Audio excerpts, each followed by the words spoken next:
А сега един поздрав от близнаците към 22 всички нас.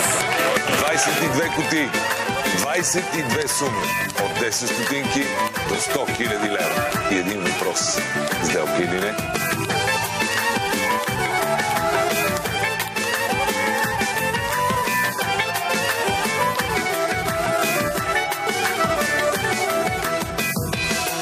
Сделка или не? Влезеш ли в този клуб, нещо в тебе полудява и какво настава луд, всичко друго се забравя. Влезеш ли в този клуб, нещо в тебе полудява, адреналинът идва тук, бързо те разгорещява.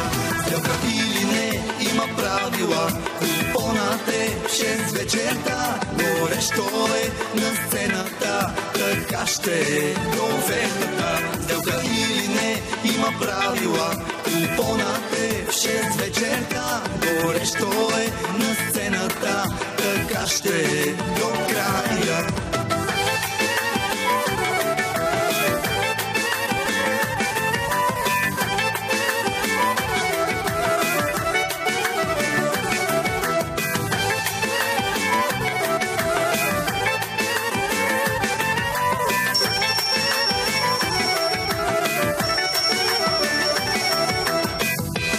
Или не? Почне ли да се смърчава, за играта време става. Ела, не се чуди, 100 000 вземи. Почне ли да се смърчава, за сделка време става. Всеки планове крои, как банкера да надхитри.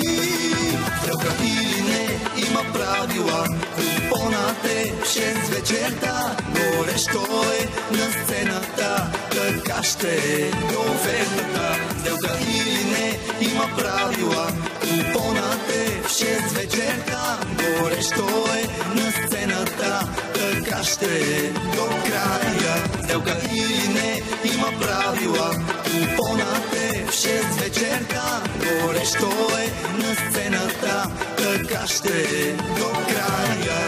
Сделка или не?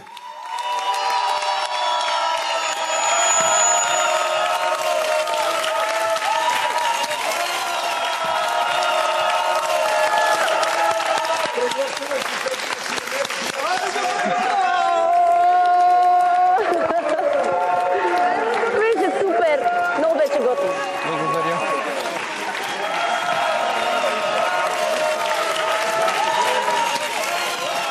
Искам да благодаря на всички, че ме подкрепяхте като водещ и ми помогнахте да бъда по-добър професионалист през този сезон. Благодаря ви и на публиката, на участниците и на екипа. И до нови срещи в новия сезон.